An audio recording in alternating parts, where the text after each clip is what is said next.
Sio Nagad, hello all, good afternoon, and Wado, thank you for watching. Today is day 23 of Transformation of America, the true life story of CIA Mind Control Slave by Kathy O'Brien with Mark Phillips. We're on chapter 5, Tinkering with the Mind, and we're trying to make our way through that as quickly as possible. This is Kathy's story. Cox's determination to instill his religious superstitious beliefs in me was sidetracked by J. Bennett Johnston, B-E-N-N-E-T-T, Johnston, in his Shreveport, Louisiana office early in the summer of 1978.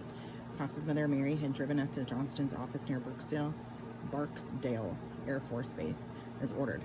As she knocked boldly on the obscure metal door, I read the attached metal sign, General Dynamics Research and Development.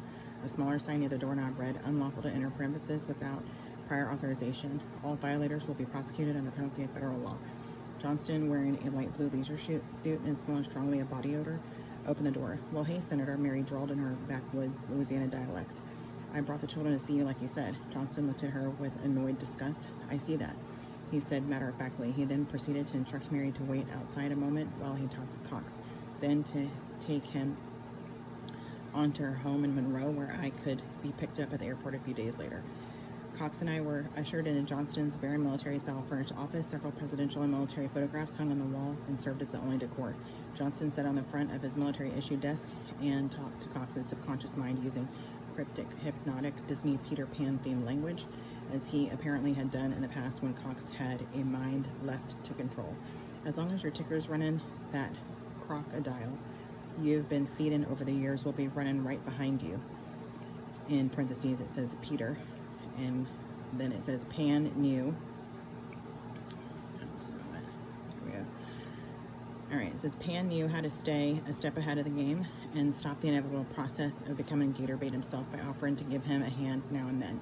Cox dismembered his murdered victims and distributed the hands of glory to fellow Satanists and occult traumatized / Peter Pan themed programmed mercenaries while feeding leftover body part to an alligator that lived in the swamp behind his house. This was indicative of Cox's twisted murderous response to Johnston's traumatic Peter Pan themed programming them I was about to experience firsthand. Maybe then, I don't know, but it's a typo, I think, I'm not sure. Cryptically instructing Cox on Senator Byrd's orders, Johnston continued, I've got to hand it to that Pan. His livelihood of creating hookers for the captain, quote, in parentheses, hook, was indeed lucrative. And speaking of creating hookers, a little bird told me that a shift from routine handling to a theme that is alien could prove lucrative to you.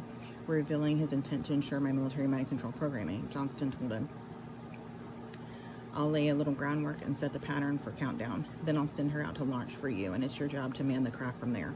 Cox was ordered out of Johnston's office, and he turned his full attention to me. When alone with the Senator, Johnston manipulated my mind and ultimately my beliefs and perceptions for future programming. He referred to a picture of himself shaking hands with unknown Navy brass as he dramatically told me I was there that fatal day in 1943, when a hole was ripped in the fabric of time through what later became known as the Philadelphia experiment. All those fine boys vanished along with their ship in a bizarre twist of events that parallels the Atlantis disappearances. A vortex was created in an effort to slip dimensions and become invisible to the enemy. It was a success beyond the highest expectations and launched us all into universal travel. It is no wonder at all that we have had a man on the moon. Traveling to distant planets and galaxies is Mickey Mouse stuff in comparison to the high-tech wizardry of transdimensional travel. Transdimensional travel circumvents all measures of time, including distance and speed. When the fabric of time was torn, we opened ourselves up to intergalactic travel, both in and out of this dimension and in and out of the future as well as the past. We can alter the course of history by traveling back in time to alter events, or we can blast off into the future and gain wisdom and knowledge of events yet to come. We can control the future by controlling the past. At present, this is a relatively easy task according to the theory of relativity and abilities gained through the Philadelphia experiment. I came back an ET, extraterrestrial myself, and our ship returned to this earth as a spaceship. I gained the keys to the university on that fateful day, and I carry them with me now, sharing only a key or two at a time with those who are chosen. You are a chosen one. Johnston was deliberately interfacing with right to remain silent conditioning, and therefore must learn the ins and outs of interplanetary travel. Your mission is transdimensional. You can span infinite dimensions by learning from me. Take it from me, you're going places, kid, and I'll teach you to get there by riding the light. I'll teach you the groundwork and you do the light work. The key to the universe lies in the speed of light. The only way to travel is by beam of light. You will learn to go to the light. Your mission is to learn how to tinker with time. I'm going to take you on that journey myself. Come with me now. It's time we were leaving this plane and boarding another. Johnston took me the short distance from his General Dynamics Corporation provided office to the Barksdale Air Force Base airfield. He was apparently well known at Barksdale, and a small cargo plane was ready to take us to our destination, Tinker Air Force Base in Oklahoma. Once we were airborne, Johnston accessed my sex-programmed personalities for his own aggressive perversion. His use of cocaine further accentuated his hyperactive demeanor as he brutally slung me around the back of the plane while he had sex with me. At one point, the pilot hollered from the cockpit, "Hey, you're creating turbulence. Knock it off, will you?" Johnston laughed and responded, "What the F-U-C-K do you think I'm doing?" By the time we arrived at Tinker Air Force Base, my arm was beginning to show a dark bruise that extended from my shoulder to my elbow. A uniformed man greeted us as we walked across the airfield. Johnston apparently knew him quite well and referred to him as Captain, C-A-P''N, which tied in with the Peter Pan theme. Johnston told him, "I'll lay a little groundwork and set the pattern for countdown. Then I'll send her out to launch for you, and it's your job to man the craft from there." "Yeah, I know. Take care of it for me here." Johnston took the straps of my tank top and pulled them down around my forearms, which still could not cover my bruise. "There, that just about covers it." He smiled and continued, "You look like a Southern belle that way rather than a damned old Yankee anyway." Captain said, "She'll be a Tinkerbell by the time we're through here today."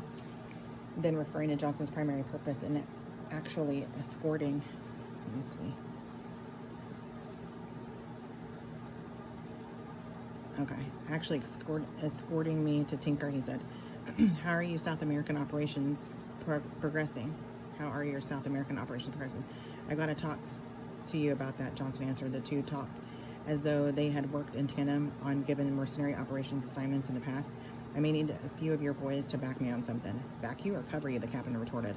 Johnston laughed. "Both if you'll front the operation." Johnston had previously justified his use of Tinker Peter Pan themed programmed mind control mercenaries to me by saying mercenaries are missionaries who follow their inner guidance system rather than their old Uncle Sam. Politics hinder the route to freedom, and these boys slip under international laws undetected to carry out the work the military boys only dream of doing. I was escorted away from the two by a nurse who purported to be tending to my injured arm. In fact, she was preparing me for the Tinkerbell cage, an electrified metal cage with an electrified grid bottom. Locked inside, I was subjected to high direct current voltage to compartmentalize the Peter Pan themed mind control programming that I endured at the Peter Pan's Tinkerbell. I learned to ride the light as means of travel.